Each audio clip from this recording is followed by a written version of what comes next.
এমন হাজারো অনেক মেয়ে আছে যারা কিনা বিয়ের আগে ভাত খেয়ে প্লেটটা পর্যন্ত সরিয়ে রাখতো না। আজ খোঁজ নিয়ে দেখেন সেই মেয়েগুলোই একদম গুছিয়ে সংসার করতেছে। বিয়ের পরে নিজের মাথার চুল আঁচড়াতে ভুলে গেলেও রান্নাটা কিন্তু বেশ ভালোই শিখে গেছি। আপনি যত ভালো রান্না করতে পারবেন শ্বশুর বাড়ির সবার মন আপনি ঠিক তত তাড়াতাড়ি জয় করতে পারবেন। শীত চলে আইছে গাইস, আর শীত আসা মানেই তো মজার মজার খাবার খাওয়া। আর শীতের ফেমাস জনপ্রিয় ভাইরাল খাবার হচ্ছে হাঁসের মাংস আর সিটা রুটি। তো সিটা রুটি তো বানানো সম্ভব না, কারণ বাসা বাড়িতে সিটা রুটি বানাতে গেলে চুলার অবস্থা 12টা বাজে যায়। এই জন্য ভাবছি যে রুটি বানাবো। চাউলের রুটি আর হাঁসের মাংস কিন্তু বাঙালির একটা ভাইরাল খাবার বলতে পারেন। সব ধর্মের মানুষই কম বেশি খায় এটা। আজকে বাসায় শখের বেলা রান্না করে খাওয়াইলাম। এখানে আমি হাঁসের মাংসটা ম্যারিনেট করে নিতেছি সব মশলা দিয়ে। আর হাঁসের মাংসের সিক্রেট হচ্ছে আপনি যদি সরিষার তেল দেন আর একটু বেশি আদা দেন, এতে করে কিন্তু হাঁসের মাংসর স্বাদটা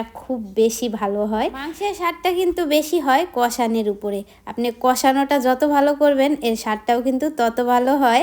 আর কষানোর সময় কিন্তু আমি কোনো প্রকার পানি দেই নাই, ঢেকে ঢেকে রান্না করছি। আর হচ্ছে মিডিয়াম আঁচে রান্না করছি, এতে করেই আমার মাংসটা কিন্তু কষানো হয়ে গেছে। কষানোর ভিতরেই আমি হচ্ছে আস্ত রসুন আর হচ্ছে শুকনো মরিচ দিয়ে দিছি ফ্লেভারের জন্য। তারপরে আমি প্রেসারে গরম পানি দিয়ে দিলাম। এটা এখন 3টা সিটি দিলেই হয়ে যাবে। তার পাশেই আমি এখন রুটি সচরাচর সবাই বানাতে পারলেও চাউলের আটার রুটি কিন্তু আমরা অনেকেই বানাতে পারি না। হয়তোবা পানি বেশি হয়ে যায়, নয়তোবা আটা বেশি হয়ে যায়, যার কারণে রুটিগুলো শক্ত হয়ে যায়। এই প্রসেসটা আপনারা কাজে লাগাতে পারেন।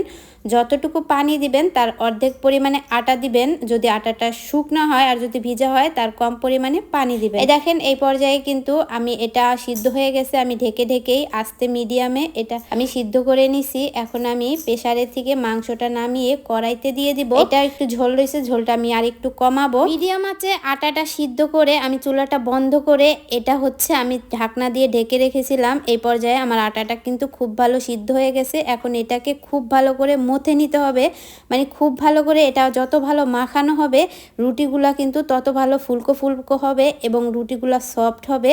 আর রুটিগুলো চারপাশে কিন্তু ভেঙেও যাবে না, মানে ফেটে যাবে না রুটিগুলা। এই পর্যায়ে আমি এখন একটা ছুরি দিয়ে এটাকে পিস পিস করে নিব, যাতে এটা খুব ভালো করে শেপ হয়। আর রুটিগুলা তাড়াতাড়ি যেন আমি বানিয়ে ফেলতে পারি, যাতে করে শক্ত না হয়ে যায়। একটা কিছু দিয়ে ঢেকে রাখলে এটা ভালো হয়, যেহেতু আমি অল্প পরিমাণে বানাবো। রুটি বানানোর সময় একটা কথা খেয়াল করবেন, চাউলের আটার রুটি বানানোর সময় এই গুঁড়িটা একটু কম দেওয়ার চেষ্টা করবেন। এতে করে রুটিটা শক্ত হবে না, তাড়াতাড়ি নরমই থাকবে। আর হচ্ছে রুটিটা কিন্তু পুড়েও যাবে না, একটু শুকনা শুকনা রাখার চেষ্টা করবেন। আমাদের মেয়ে মানুষের জীবনটা কত অদ্ভুত, তাই না? একটা সময় আমরা রুটি বানাতে গিয়ে বাংলাদেশের মানচিত্র হয়ে যাইতো, আর সেই আমরা কিনা এখন চাউলের আটার রুটি বানানোর মতো ক্ষমতা রাখি। শখের বেড়ারে খাওয়াবো দেখে দেখেন এদিকে আমি রুটি বানাইতে বানাইতে তো ঘামাই অস্থির হয়ে গেছি গাইজ। বিশ্বাস করবেন না, কি যে কষ্ট। ফাইনালি আমার মাংসটা কিন্তু খুব সুন্দর কালার হয়ে গেছে, রুটিগুলোও সেকা হয়ে গেছে। ওদিকে শখের বেড়ারে খাইতেও দিয়ে দিছি, এখন আমরা খাবো। আর বিশ্বাস করেন আমার শখের বেড়া খাইয়ে কিন্তু আজকে অনেক অনেক প্রশংসা করছে। কষ্ট করে পা ভেঙে খাড়াই খেলে রান্না করার সময় কষ্ট হলে কি হয়েছে, শখের বেড়া খাইয়ে যদি প্রশংসা করে কষ্ট কিন্তু কষ্ট মনে হয় না। ওই দেখেন আমি গোসল না করেই কিন্তু খাইতে বয়ে গেছি জগ্গা। এমনিই আমার লো প্রেশার, খাইয়া গোসল করলে কোনো সমস্যা নেই। আপনাকে যখন হাই প্রেশার এরা কিন্তু খাইয়া সাথে সাথে গোসল করতে যাবেন না, মিনিমাম 1 ঘন্টা পরে যাবেন। দেখাবে নেক্সট ভিডিওতে। আল্লাহ হাফেজ।